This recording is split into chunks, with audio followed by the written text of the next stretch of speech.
Coming up on this episode of Don't Panic, Sean's in South Carolina. We talk about planning your life with Microsoft, investing all your money in T-Mobile, and Steam boxes running out of steam. It's another exciting episode of Don't Panic, and it starts right now. Boom, boom, boom. We didn't ask how to do the theme music. Damn it. Insert theme music here. Yeah.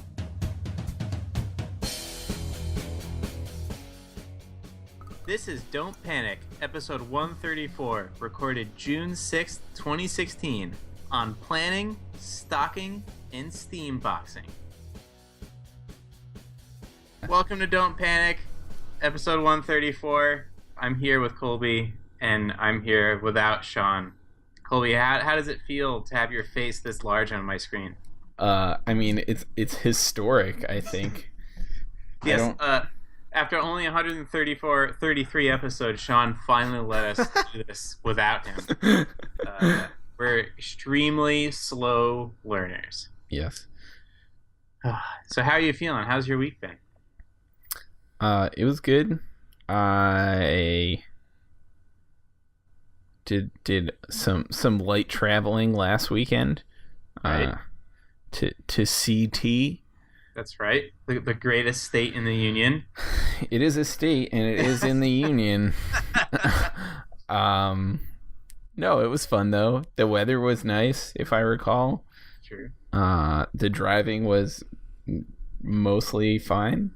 Yeah, I'm glad to be. I don't know why. I was pretty pleased to be back at work today. It was strange. Well, that's good. Yeah. Better than being like, God damn it. Right. Well, that's how I felt last week after Memorial Day weekend. Like after a long weekend, or it's particularly a long weekend with like any sort of vacation, I'm often quite despondent as I head off to work in the morning. I totally understand. Yeah. I think that maybe it was like last week was sort of the off week. You only had 4 days, and now this week I felt the same way. Sort of ready to go. I feel like I'm doing things better. I'm sucking less at my job too. Nice. Yeah. So I actually this week a team member of mine is like adding a feature to a project I like basically built by myself. Mm-hmm. So I had the misfortune of having to go back through this thing that at the time I thought was pretty good. Mm-hmm. Times have changed, man. Yeah, it's never pretty good. No, it's just I mean, I guess it's like a new car, right? As soon as you drive it off the lot, it's total crap. Yeah, today this wasn't me, but we have this. We're going to get deep in the weeds tonight, folks, because Sean isn't here to remind us what real people would say in these situations. Mm-hmm. So looking at a piece of code entitled util array, which is an amazing title. And of course, this thing has all sorts of stuff in it. And some of it has absolutely nothing to do with arrays, like get last caller. And like it was bananas. It was absolutely insane. But even that couldn't get me down. Nice. Yeah, I watched the Game of Thrones last night. Yep. It's pretty good. Yep, I enjoyed it. Well, I guess we can refrain from spoilers. I know. It's too bad this isn't a Game of Thrones podcast. I know. Again, with Sean not here, there's nothing stopping us from talking about Game of Thrones. Right. All possibilities. Oh, only our self-discipline, really. Our copious, our steel will that we're known for. I have been listening to a Game of Thrones podcast. Really? Which one? I forget what it's called. I gotta log into Overcast right now to figure it out. Oh man, you actually use the web app? No. But I'm using it in this situation because it's convenient. My phone is on the other table. Let's see. A Cast of Kings. All right, I will add that. Yeah. I've enjoyed it. I don't. It's weird. I guess they do. They talk about what they think is going to happen. I just like hearing about, like, rehearing about the episodes, as weird as it sounds. No, I just went back and I downloaded an episode from a couple episodes ago, just because I was interested in what they had to say. Nice. I did that with Rebel Force Radio too. I went back and listened to the episodes around when the episode 7 came out, because that was when it was the most exciting. Right. It's pretty cool. I've been thinking recently too, it'd be fun to go back and listen to the episodes like a year before the episode came out, to hear what sort of crazy speculation. That would be a lot of fun. I feel like someone should put these together for movies and TV shows as like a retrospective. I've seen this for Harry Potter, like the top 10 craziest fan theories that weren't true. For Game of Thrones or for Star Wars or something. Right. That would be a lot of fun. But sadly, we can't talk about Game of Thrones all night because we do have some tech news to get to. Yeah. Any of these 4 hit you first? You just want to run them top to bottom. Yeah, let's go top to bottom. All right. So I'll try to be Sean and be the chief summarizer. Nice. So story number 1. I think this just came out today, right? Yeah. Microsoft launches a project management app. And we all know that there is an extreme dearth of project management apps in the market. So thank goodness that Microsoft is building. So from what I can tell, first of all, Microsoft already has a project management app called SharePoint. I think that's a project management app. Is it? Maybe. I don't know. I feel like SharePoint can do anything. What is SharePoint? Oh, my apologies. It's a web application platform. Keep your documents in sync. Workflow management. Who even knows? Okay, so maybe they don't have a shared. Yeah, I don't know. So, anyways, they have a more accessible project management app called Planner. It's part of the Office 365 suite, so I believe that means that it is web-based. Or at least in part web-based. Yeah, although I don't see that specifically mentioned here. Similar to Asana and Trello. I've used Trello. Have you ever used Asana? I've never used Asana. I looked at their website once. But I use Trello lightly at work. I think my team uses Trello. Oh, interesting. In our quest to avoid Jira as much as possible. That's so funny. We had the fracturing of project management tools at my work as well, and then there's this effort to re-standardize on Jira. And Jira is, if SharePoint's a web application platform, Jira is a framework for creating project management solutions. So these people went through all this effort to make like different Jira views that look like a Trello board, where you can drag the cards around, but it's hacky, and sometimes you have to click. As soon as you have to click on the card and edit anything, the illusion is just, it vaporizes. You're back in this like weird Jira form. But here's the thing that really grinds my gears about Jira. Besides like all the complicated crap and the fact that you have to like configure your project before you can have one, and like the epics and the labels and the sprints and the components, all these things, they're all the same thing. They're all just labels you attach to tickets, but they all mean, it's crazy. The thing I hate the most is in the board view, you click on a card and it brings up a nice panel on the side with more details. Great, fantastic. Some things you can't. First gripe, it displays the comments in that view in the opposite order that it displays them in the normal view. Yeah. So I get thrown by that. That's the first thing. The second thing, that's like some HBO Go shit. Yeah. Watching True Detective backwards. It's definitely not something I did. Right. The second thing is, in order to perform some actions, you have to click on like the hamburger icon, which has become standard across all UI apparently now. And then you have to click. There's even more options in that thing.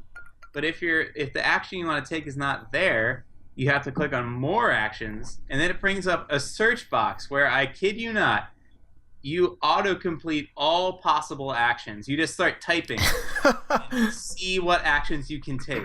So if you know that the thing you want to do is link a card, and by the way, linking is depending or refers to or is like obsoleted by, all these things are links, which then brings up another search box. Type all the types of linking that you can do.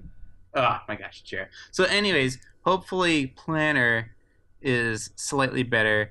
It says here that Microsoft claims it has convinced the local government of, I don't know how to speak Portuguese, Cascais, Portugal, to move its entire workflow over to Planner. It's likely the company can appeal to more and more traditional customers who are familiar with the Office products and shy away from software made by Silicon Valley.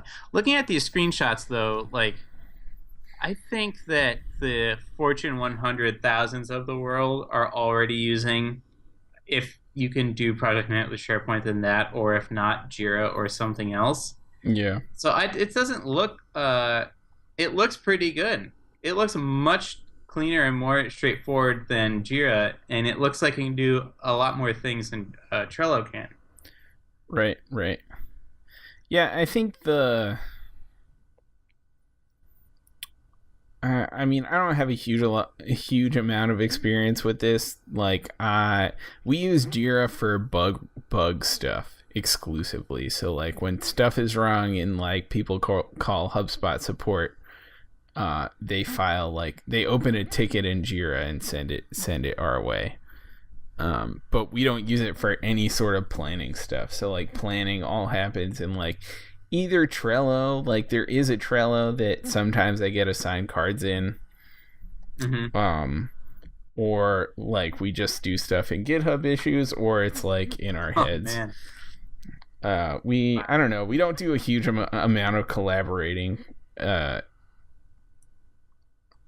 least not like active collaborating. So for better or worse. One thing I do like about Jira over Trello is that it like integrates with our stuff better. Like, I don't know how this happens. This could be something that like our like business development team or whatever they're called like built, but like we have our Jira has like GitHub integration, so like if you business development teams do not write software. Just gonna clear that up for you right now. Maybe biz ops is what we call the team that does it. Business something. Yeah. Sorry.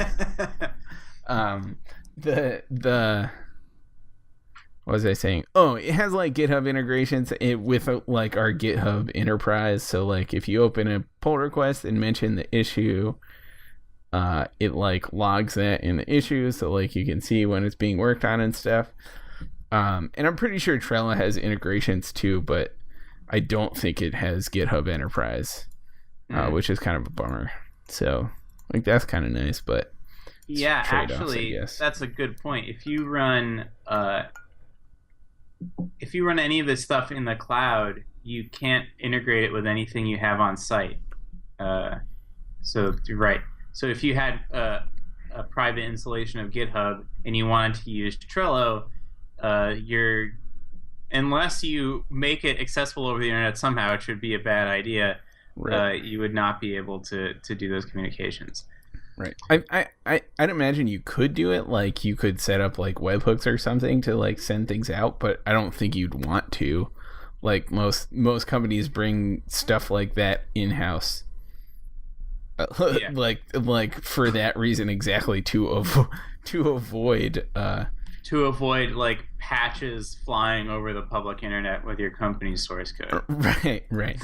So yeah, I mean, I guess thinking about it, like if your company is a like Microsoft company, like if you use Outlook and SharePoint, whatever that does, like stuff like that, I feel like this makes sense if it fits in with everything you already have. it's probably pretty great. So yeah. So one other thing I was gonna say, like I mentioned that we did this big push to get everyone back on Jira after, like, I'm pretty sure before Jira we used something else, and I think it worked for about a year, and then a couple weeks ago, my project manager, like someone's like showing you a cigarette in middle school, is like, hey, look, check it out, I've mirrored everything on Jira in this Trello board. So you can look at that too if you want. And I was like, amazing. That's so funny. Yeah. You can lead the developers to the Jira, but you can't force them to drink it. That's interesting. All right. Anything else about project planning? Can we try this out now? I'm asking no one in particular except myself. Maybe. Let's see. Click it. Do we have to pay for it? Click it. I'm clicking it. And see plans and pricing.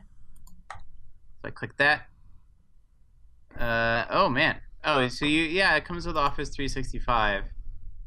Do you have Office 365? No. Me either. I could get a free trial. See options for home. Yeah, it's $5 a month. $5 per user per month. Sorry. Why are there so many tiers of this? Like, why is there not one Office 365 plan for home use? Yeah, the Business Essentials, it looks like it only gives you Exchange, OneDrive, and Skype. Online versions of Office. You do get that also. Gotcha. But then Office for Business, I see. Weird. Yeah, and look, the $825 a month, the middle plan is missing a bunch of options in the middle, like business class email, unlimited online meetings, corporate social network. Not the corporate social network. Business. Do you guys have a corporate social network? Because I hear about these things all the time, and I've never heard of. I guess Facebook has a corporate social network. Yeah, which is yeah. I mean it. Yes. Right. I've heard. I feel like, what's the thing they always advertise on, like, ATP? It's like the internet you won't hate or something. Igloo or Icehouse? Igloo, yeah. We use Slack, which is like a corporate social network kind of. That's a good point. But also, I mean, the closest thing we have to that is like a wiki. I mean, the wiki has comments and likes and things. Mm-hmm. Is Confluence your wiki? Yes. Yeah. That's another thing I don't really use. Yeah, so turns out, by the way, man, we're getting deep in the weeds here, but then I have another question for you after this. There's an entire industry of consulting companies, I guess, who do custom skinning for Confluence installations. And also, like, SEO consulting, so you can find things when you try to search for them, which is... that's a real problem. That is a black art in Confluence. Oh my gosh. It seems like it's, first of all, clearly the index that it's searching through for the autocomplete results and the full page are completely different. So you'll be typing, you'll see an auto suggest thing, you'll hit enter, you're like, oh yeah, I saw the title I want. It brings you to the full search result page, and it's not on the first page at all. Man. But yes, fascinating. But if your Confluence sucks enough, you might want to propose that, because we did it and it did help. It looks much prettier. That's Things cool. seem to work better. Our Confluence is like the stock one, so maybe we should invest in that. My other question for you was, did the great chat service debate of 2015 ever play out fully? Last I heard, you were stuck in a half between state between HipChat and Slack. I think HipChat is officially gone. Wow. Yeah. It took a while because it turns out Slack is shockingly expensive. Mm-hmm. Just an incredible amount of money. I mean, I'm sure we like also put an incredible amount of data into Slack at this point, but it's pretty crazy. Yeah. So there were like budget things, I guess. I don't know how businesses work. But yeah, eventually everybody got onto Slack.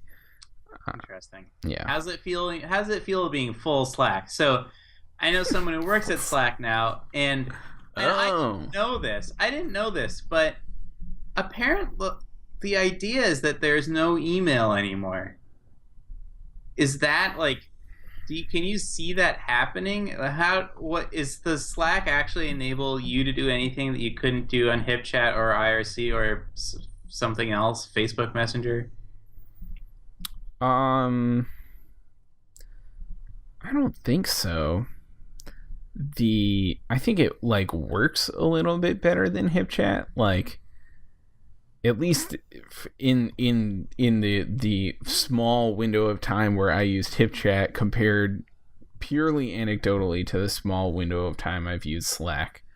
I feel like HipChat had way more downtime.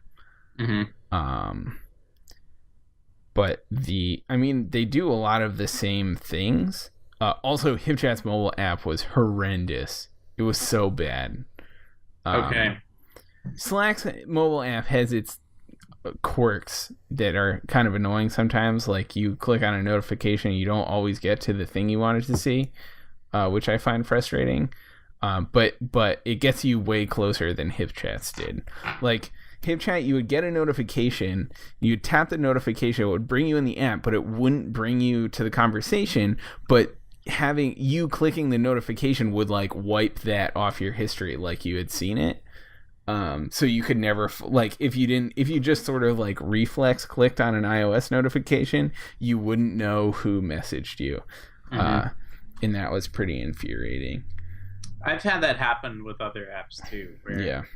For whatever reason, whatever mechanism they're using to jump you to a certain view fails. Mm-hmm. Is there anything that Slack enables you to do that like really sells it to you? Because this is why I'm trying to imagine if I join Slack, and they do have email accounts, but my friend posted a picture 3 days in, he had still received 0 emails, and it's mostly used for external communication. Yeah. So like I'm trying to imagine where like the CEO, what does he do? Does he post things in a channel that everyone sees when he sends an email to the whole company? Do you get like your stock options PM to you? Right. Like, yeah. I mean, so we definitely don't do that. Like we get emails for company announcements and things like that. All team to team stuff. Like today was a rare exception when I got CC'd on an email about something like immediately work related. But otherwise, like everything I do with my team is either in person or on Slack. And then like I get emails from GitHub. That's like 95% of my emails. Actually, that's not true. That's like 30% of my emails. The other 70% of my emails are failing Selenium tests that I just have redirected to a folder on Gmail.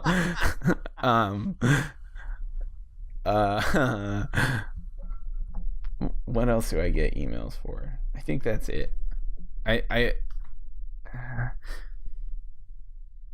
Yeah, that's it. It's like company announcements and like lunch announcements. That's and GitHub. Like the GitHub stuff goes to my email. Which, to be fair, you could also do in Slack. Like we have Slack channels that post all the GitHub notifications, but I don't think I don't know if you can like scope it to one user. Like I don't think I could. Well, maybe I could. I haven't tried, but I don't know if there's a way to set up like Slack to ping me whenever I get mentioned on GitHub or something. Oh, maybe. Yeah, there are crazy integrations like that. Yeah. I think. And I think that's where. So another question for you. Well, first I'll say this. I think that the integrations are where this really where Slack becomes really powerful, and integrations exist for every chat service. The thing that Slack has is this culture of like being PM'd by robots, so you're basically just getting notification, and having sort of invisible robots that only you can see in line with the chat room. Interesting. And I don't know. I've never been. The biggest Slack I'm in is 80 people, that only 6 of which ever talk. So I don't know how that actually plays out, but I could see it being pretty useful. Kind of like how we've talked about the chatbot things that Microsoft and Facebook and whoever else at this point have been doing. Right. So what was my? Oh, do you often in Slack? How much time do you spend in like your team's channel versus how much time do you spend in other teams' channels, like seeking some sort of information, answering a question, stuff like that? I don't spend very much time in other teams' channels. It's like, it's pretty uncommon that like you'll get called into another channel. I found, like, usually if someone has a question, they'll just PM you. So most of my time is in my channel. I do spend some time in other like more general channels, like we have like a front end engineers channel, and that one's a little noisy. I don't pay attention to that one.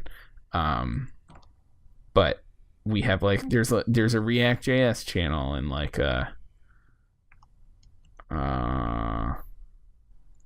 like I work on like our UI component library, and there's a specific channel for that. Gotcha. So that's where most oriented. Right. And we do like my team, like my the team I work with day to day, like the CRM team, we also have our own. We have like a private channel that's just us, and then we have a like public facing channel that people will ask questions in. But gotcha. All right. So, Microsoft Trello. We'll see what happens. Indeed. Oh yeah, we got a little off track there. Yeah. That's cool. That's fine. Sean's not here to yell at us. Speaking of getting off track, I'm just kidding. I didn't know how to segue that. It was a terrible T-Mobile's segue. 11th Uncarrier event happened also today. All this news fresh off the press. And so they're calling this new Uncarrier thing Stock Up. Basically, they're giving everyone who has a T-Mobile account, each primary account holder, one T-Mobile US stock. You get this stock by claiming it through the new T-Mobile Tuesdays app. At first, as I was reading this article, I was like, oh, wow, this is kind of interesting. And then as soon as I saw the phrase T-Mobile Tuesdays app, I knew that something was terribly wrong. Uh-oh. This T-Mobile Tuesdays app, guess what it does, Colby? I have no idea. It'll I didn't be read the article. home to giveaways from Fandango, Major League Baseball, Lyft, StubHub, and other companies. You can also get, don't walk away yet, a free Domino's pizza.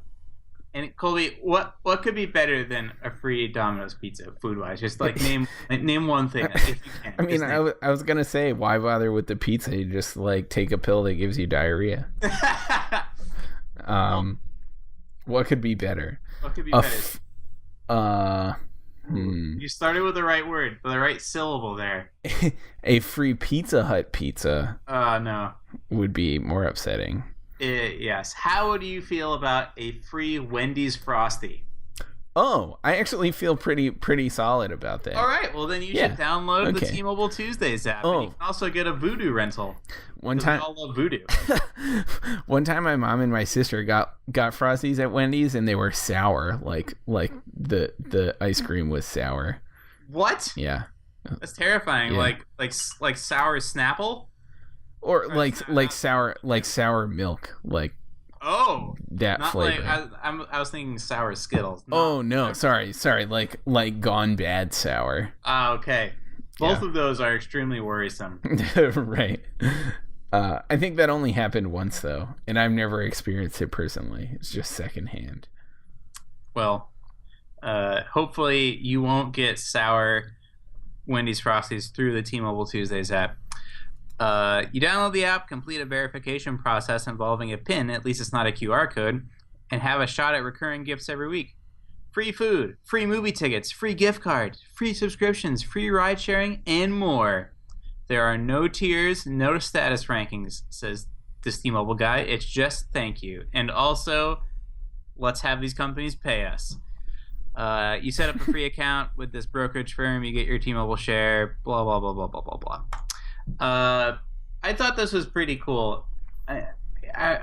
As my company went public, I hadn't thought about the process of going public very deeply before.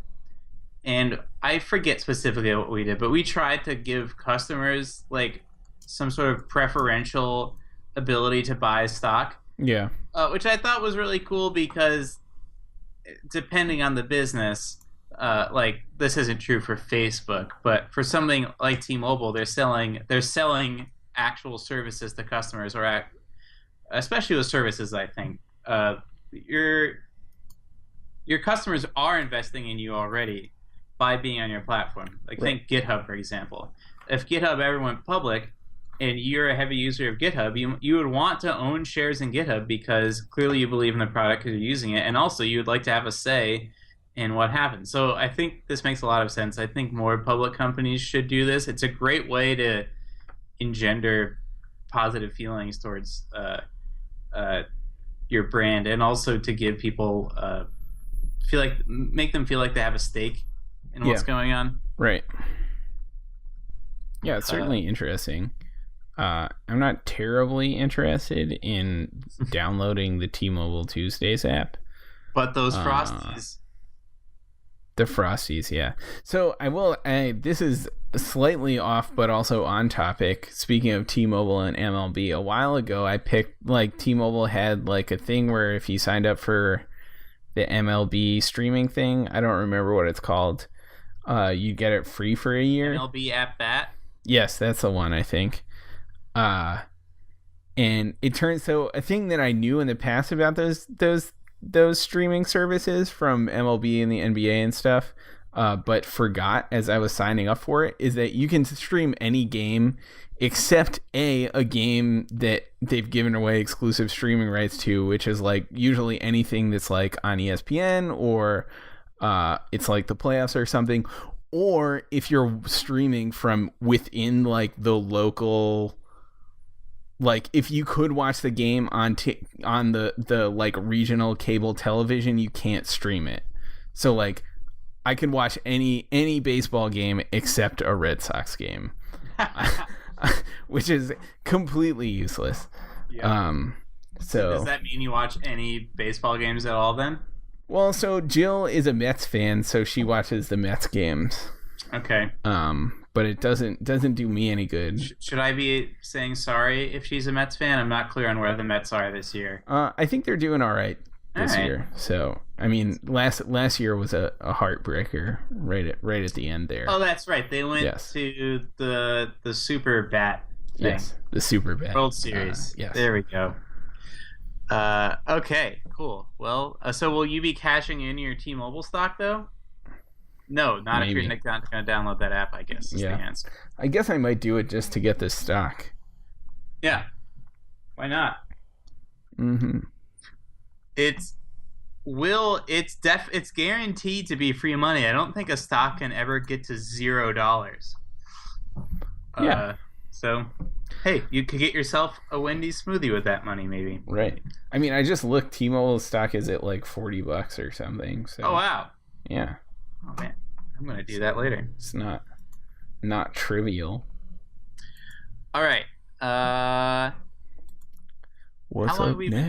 been going? Do we have time for? Oh, I have a timer. 2 more? We have like 30 minutes left. Oh, okay, good. So next up, iPhones every 3 years. Colby wrote with a frowny face. Do you want to do this one? Sure. Yeah. I didn't read the article that I posted. I just tried to find the most like the one that sounded like you agree with it the most? So interestingly enough, I heard both ATP Rocket, the other Apple podcast that I listened to, talked about this story.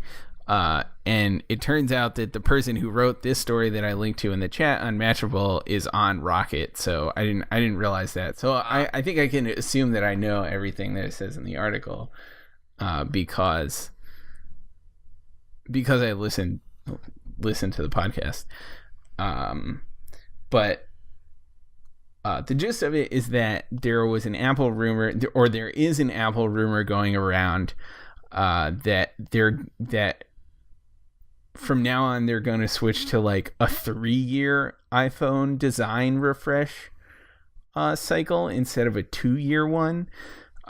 So if we think back to recent past, starting with the iPhone 3G, they did the iPhone 3G, which was a big departure from the design of the iPhone 1. Like the phone looked different. And then the next year they did the 3GS, which looked effectively the same as the 3G, but it had different internals. Yeah. And then the following year they came out with the 4. So that's like a 2-year cadence, right? So they do new design, a refresh of that new design, and then iPhone Prime, if you will. Yep. So what this rumor is suggesting is that from now on, instead of doing one refresh design, they're going to do 2. So if you think about our current situation, the iPhone 6 and iPhone 6 Plus were the design departure, and then the 6 and 6S Plus were the refresh. What this rumor is suggesting is that this year they're going to release another refresh. So like an iPhone 6 SS. And then in 2017 they'll do a new design.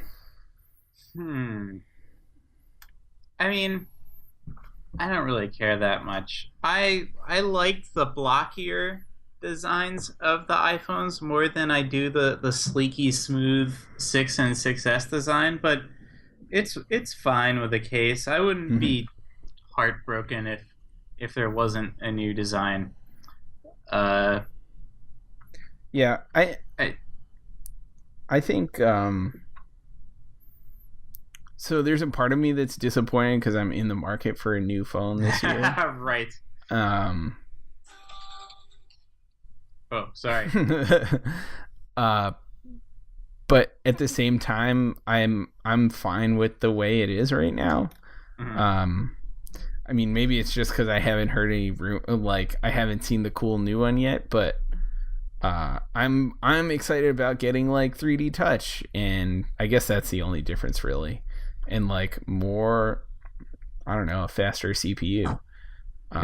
Maybe better battery life. That'd be crazy. Well, that's a possibility if they don't change the form factor, which for Apple means making it smaller. Mm-hmm.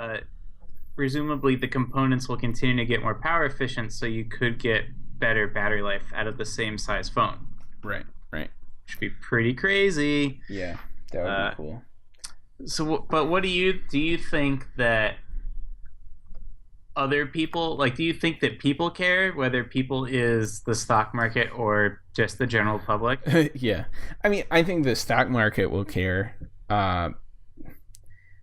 If they release another phone, it looks the same, and they sell just as many as they were going to anyways. Well, maybe that's a good point then. Right. That's the question. So it seemed to be in the podcast analysis that I listened to. The hosts seem to think that less people would buy new phones if there was no visual reason to do so. The theory being, I suppose, that people don't, most people, non-nerds like you and I, or non-nerds unlike you and I. Right. Okay, there we go. Sorry, non-nerds. We're cool. Yeah. No, non-nerds aren't terribly interested in the spec refreshes. They will get a new phone when the phone is actually different. because it looks cooler or But it's wouldn't modern. something I've been thinking is I wonder if that is the reason why non-nerds get a new phone, or if they just get a new phone because their contract tells them to, or because their battery is too bad, or because they think their phone's too slow. Right. I mean, when I think about, I only had this phone for a year, but when I think about if I want to get a new one, even if it doesn't look any different, the things I'm thinking about are, well, I would have better battery life for another 6 months, if even any battery life improvements notwithstanding, Right. and it would be faster. I don't care, like, oh, does it have, it's going to finally have, the iPhone still doesn't have 4 gigs of RAM, right? Is it going to finally have 4 gigs of RAM? Will it have an octa-core processor? It doesn't really matter. Right. Yeah, I think it'd be okay. I don't know. I think there is some weight to the to the people get the new iPhone because it's shiny. Like people wait for the 2-year because it looks different. I think there are certainly people who do that. For that reason, or would at least give it a second thought, or give a second thought to waiting another year, or trying to wait another year, if they knew the new one was coming out. Mm-hmm. So short term, that I guess that would result in some lost revenue possibly. But long term, I don't know if people would leave Apple, right? I don't know. Yeah. That's unclear. But at the same time, a lot of people don't buy the top tier iPhone anyways. They'll get one of the more affordable versions, I think. Well, now, but you don't mean in terms of size, you mean they'll buy last year's model new, or they'll buy or the 5C or whatever. Are they still selling the 5C? No, they do. They have the new. Didn't they do that thing where they have the iPhone? That was a whole thing the last time. The small one. Oh yeah. But do they still sell the 5C? Is what I'm asking. They have the what? Yeah, what do they call that? The iPhone SE. The iPhone SE. Yes. Yeah. So I'm trying to make my way to the store here. It looks like they iPhone 5C. I don't know. They might still sell it. In any case, perhaps that's the plan. I don't know. Yeah, I could imagine there being some pretty substantial blowback if they don't. I can see the articles now that people would read oh, Apple's given up, they don't really care, or the worst case is if Apple doesn't do anything and the next Samsung or HTC or something is really radically different. Mm-hmm. They finally get that edge-to-edge screen or some flexible thing down. Yeah. Then I think they would really look bad, and that's the big danger. Right. Whereas at least if they had done something, it wouldn't look as bad. But as is the case usually with Apple, I suspect that it doesn't really matter to them at all. Yes. They'll make tons of money either way. Right. And I think it's certainly the case that they have the kind of stores to make it through a potential slump. Yep. Whether or not their stock price fluctuates is up to the market, I suppose. Yeah, did we talk about last week about the story that Apple was considering buying Time Warner? No. Yeah, that was a thing that was talked about. And then I saw something today that said how many Time Warners Apple could buy with its money. It was over 10. It was so many. It might have even been dozens. Yeah, I think, yeah, crazy. Indeed. Making lots of money. Okay. So, remember Steam boxes? I do. I think we talked about them on the show back in the day. So here's an article from Ars Technica that talks about 7 months on Steam boxes, Steam machines. Sorry, why am I calling them a Steam box? Oh, I think that's what I wrote in the rundown. Okay. Yeah. It sounded right to me though. Box. Anyways, Steam machines look dead in the water. The basic gist of this article is Valve, the manufacturer of Steam machines, although that is a bit of a misnomer. Valve, the licensee of the Steam machines, or the licensor, I guess, I don't know how English works, is reporting only 500,000 sales of Steam machines so far. So Steam machines are a PC computer that runs Valve's sort of Linux distro that comes prepackaged with Steam, their gaming platform. They also released a pretty controversial controller for it that had these bananas touchpad joysticks where your thumbs go. So if they sold 500,000 and you assume an incredibly generous average sale price of 1,500, that puts them at about 4% of gaming PC sales, which actually sounds pretty good. But as they note in this article, that's most likely not the case. Most people bought them for significantly less. Sales that manufacturers report are when they ship it to a place. So some of those sales could be other resellers buying them in bulk, and they're not actually in the customer's hands. There's some obvious problems with Steam machines which could make this problematic. Steam machines are often, although not always, more expensive or as expensive as consoles, and they have no marketing, so it feels as a consumer like a risky proposition to get the Steam machine thing where you're not going to be able to play with any of your friends. Plus, Linux, the operating system that they use for Steam machines, doesn't have support for a lot of the graphics drivers and games that the big publishers are releasing. So, as a person who has considered, ever since I've been sadly really unable to play the new, what's that game called? The aliens are invading the Earth, you run around with the squad. Oh. I want to say Mass Effect. I know that's not it. No, Mass Effect's a good game too, though. It is. Oh. Alien something? No. XCOM. Yeah. I kept thinking like Alienware because that's from this. They're one of the Steam machine manufacturers. Yes, XCOM. So ever since I got the new XCOM, and I've been playing more Overwatch, which I'll talk about later, and my computer definitely can't play Overwatch. It can't play XCOM 2. It can barely play Heroes of the Storm. So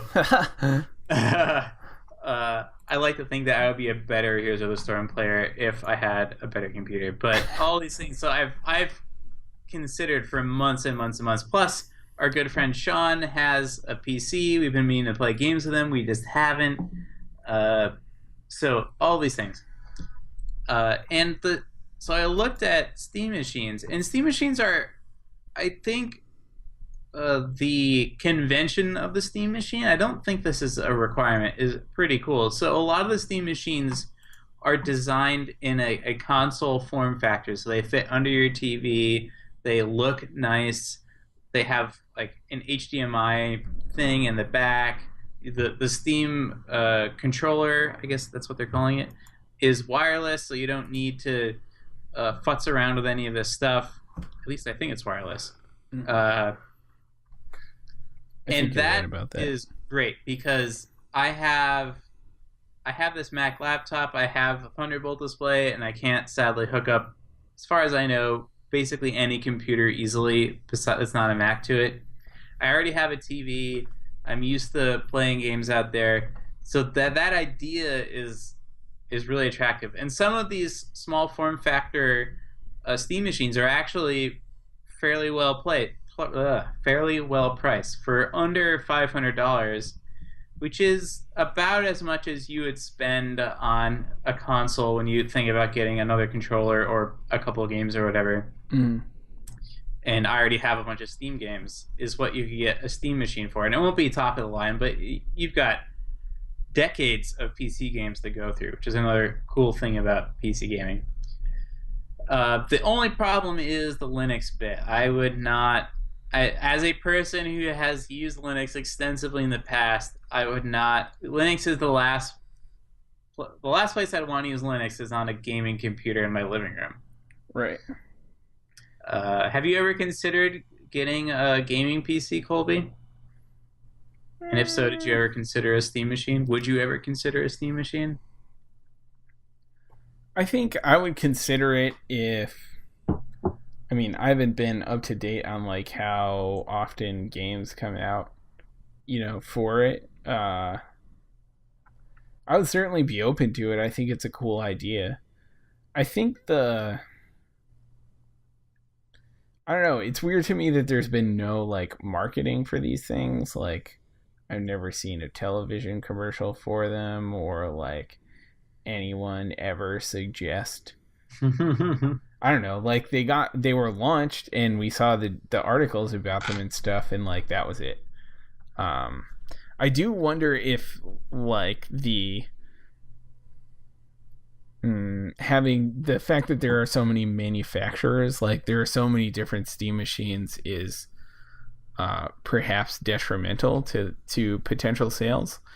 Right. So Valve doesn't manufacture any Steam machines. They give some sort of blessing to other manufacturers who create like Steam machine certified laptop or computers. Yeah. Right. So there are like dozens or hundreds of available Steam machine models, maybe. I have no idea.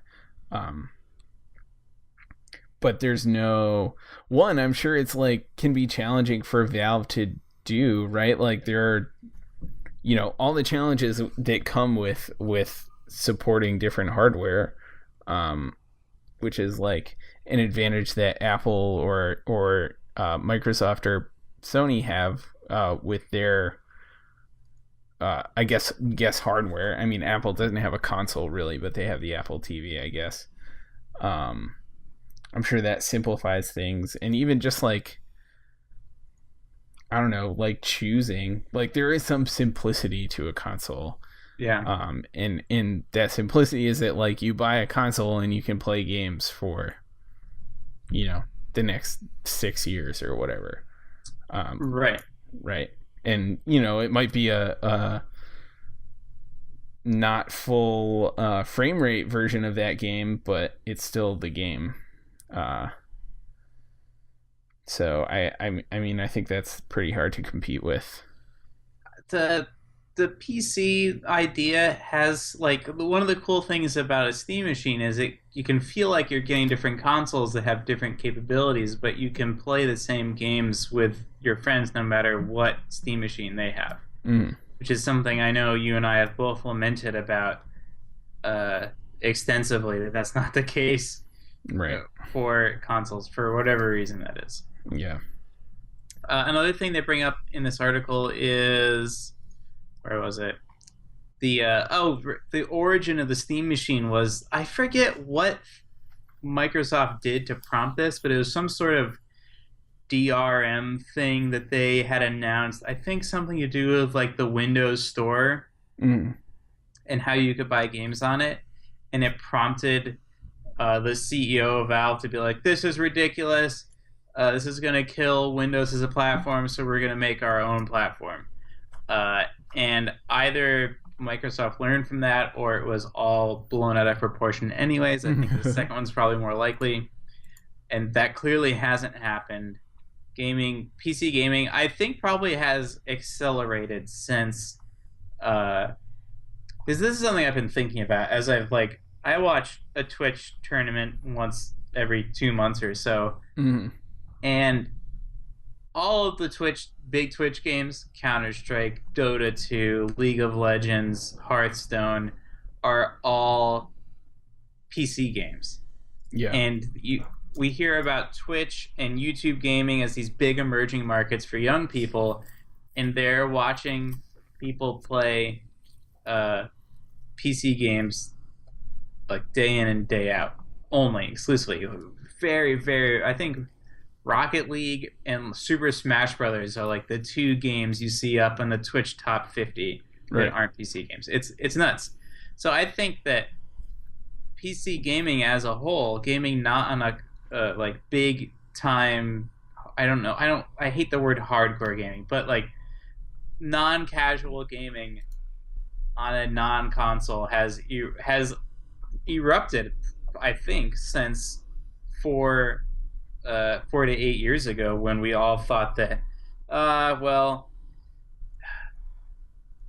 PC gaming is a product of its time when they could do so much more, but now Moore's Law has slowed down. You can buy a console, it's gonna look just about as good as a PC-ish, as long as you're not spending thousands of dollars for its lifetime.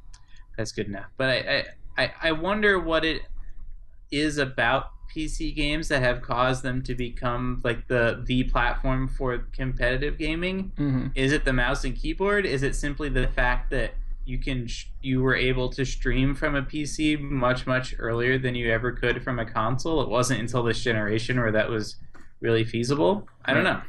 It's an interesting question. I think maybe both of those things, and I think there's also I feel like in like cultures of things where there's like a progression of skill, there's also like a progression of equipment.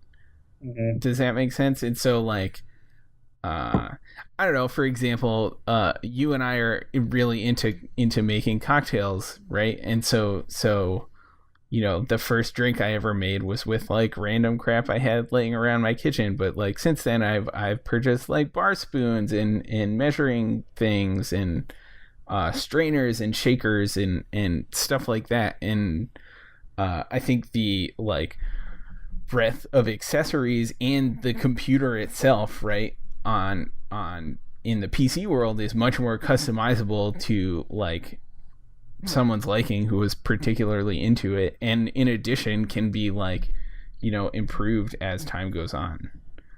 So if it's like something you're spending time in, I think there's like that sort of like personalization, like making aspect of it is, I would imagine, contributes or maybe sort of falls out, so that the sorts of people who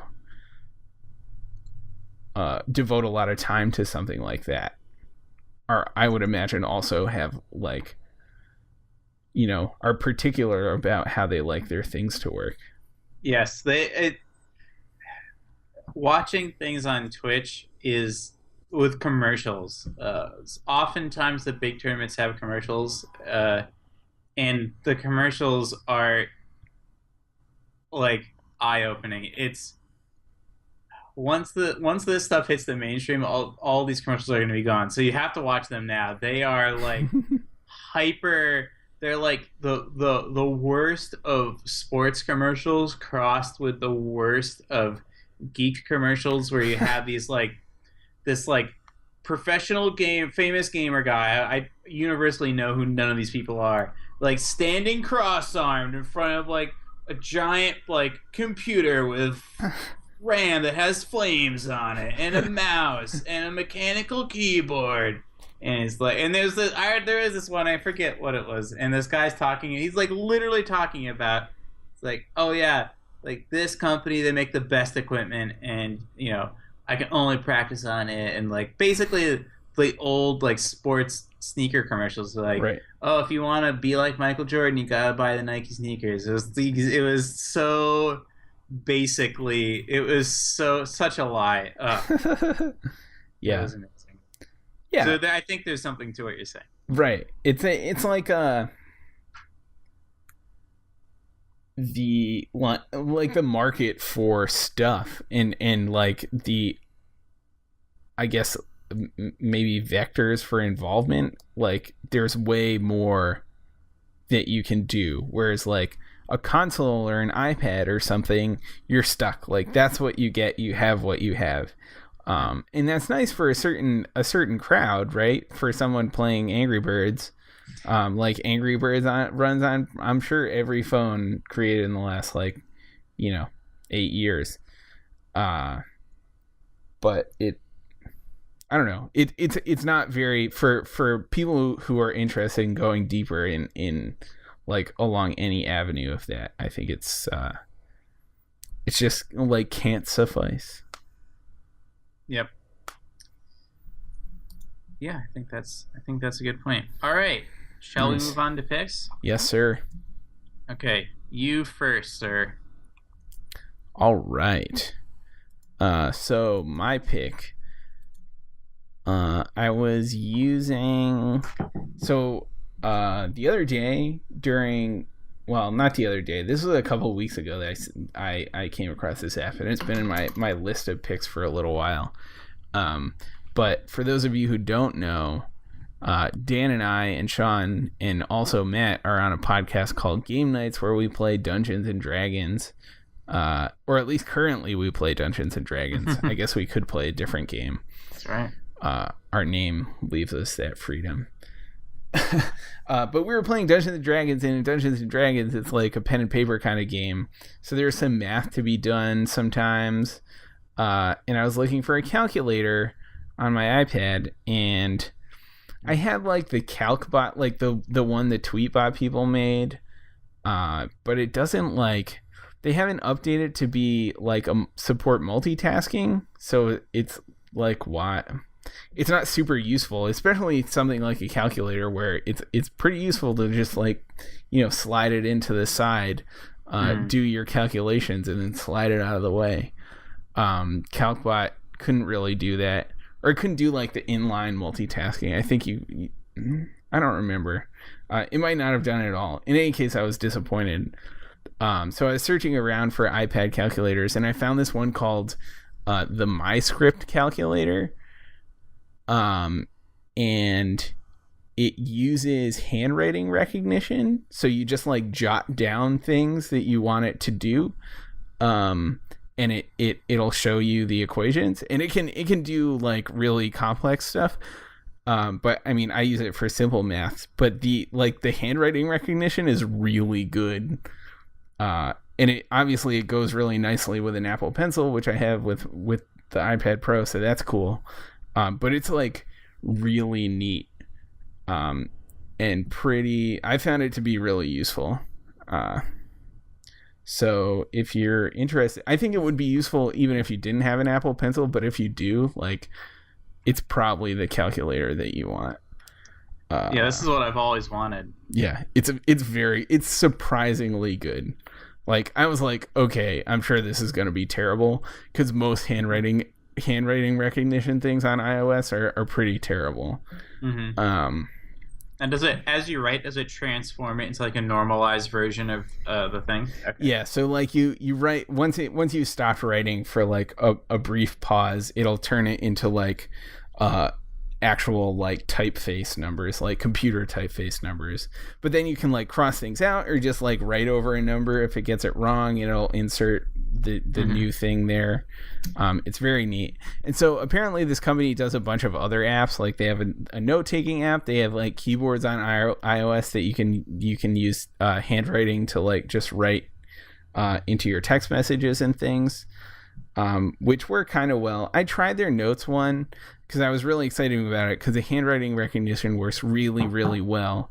But it doesn't have a lot of the other not even bells and whistles, sort of note-taking essentials. It doesn't do palm detection or anything. So mm-hmm. you'd be writing with the pen and have all other marks in the bottom of the page, mm-hmm. which was I was a little bummed about, but it could get better. But the calculator's awesome. So yeah, I was going to ask about note-taking, because this would have been perfect in math classes. Yeah, it's really a shame. I did a relatively comprehensive survey of iPad Notes apps, mm-hmm. And it basically you get there's you either like get a really great writing experience or like other features. And I think like what it came down to is the writing experience was more important to me.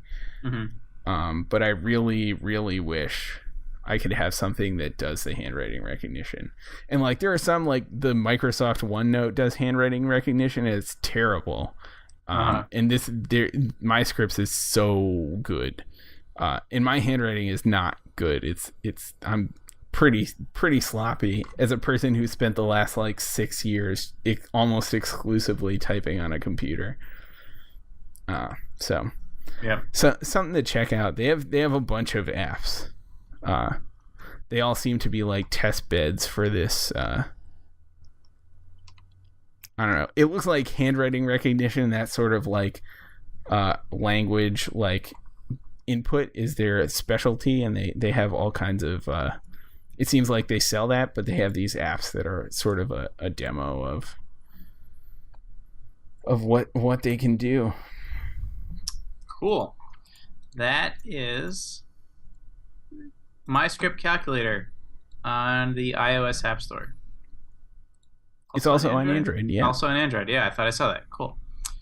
My pick for this week is, speaking of video games, a game called Overwatch. So this is a game by Blizzard. It's sort of what happens if you took some sort of arcade jumper like Quake, arcade shooter like Quake, and crossed it with a game like Dota 2 or League of Legends or Heroes of the Storm. So the premise is multiplayer only, 2 teams. There's dozens and dozens of different heroes with completely distinct powers. There are healers and tanks and all-arounders and like builders that can build turrets or other machines that do your bidding. People in like mech suits that can like have one thing go remotely. All sorts of characters, many different play styles. Had some people over last night. The first thing they said was like, wow, that looks like so much fun, and it is. It has great matchmaking, so you always feel like you're winning about 50% of the time.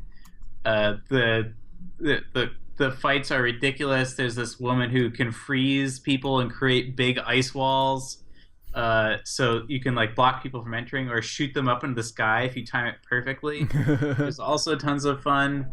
My favorite guy is this hook guy, where he throws a hook. It goes a pretty fair distance. You can reel them in, and if they're a squishy character like a sniper or a healer, they're just like they're gone. There's no way they're surviving. It's so much fun, and it's so satisfying. So in the graphics it's somewhat cartoony. Each character has its own personality. It's a lot of fun. I don't know how many stages there are. It feels like there's a lot of stages, and those are like pretty fun. It has the sort of trademark Blizzard goofiness in it, which is always a good time. So if you're looking, and the strategy gets really deep. You can switch your character every time you die. So there's like in a really intense match, and I've only watched these on Twitch because my teams I play with have no idea what they're doing. But you're like constantly evolving your composition to react or anticipate to what you think the other team's gonna do. Oh my. Yeah. It gets pretty crazy, and certain characters do have a hard counter, if you will, of other characters. Like there are characters that are good at taking out snipers, and if your other team doesn't have sniper, like all this stuff. So it's a lot of fun. Check out Overwatch on PC, PS4, and Xbox. All right, we did it. Whew. Wow. Man. Can't wait to give this seat back to Sean, because I know it's a lot of responsibility. Such a like precarious software setup too. Like yeah. I'm just waiting for, I don't know, we're gonna finish and like I did one thing wrong, and so the whole thing wasn't recorded. Or I'm gonna like right when I press save, my computer's gonna crash and lose everything. Yeah, I've been keeping an eye on my recording just to make sure it continues to work. But before anything breaks, we're gonna sign off. This has been Don't Panic. What do we say at the end of the show? Thanks for listening. We'll see you next week. Don'tPanic.io is the website. There's pics and stuff there. We're on Twitter and Facebook and things. Yeah. What's our Twitter? Don't Panic Show? I think so. Yeah. We're terrible at this. Sean, come back. Find us on those things, and we'll see you next week.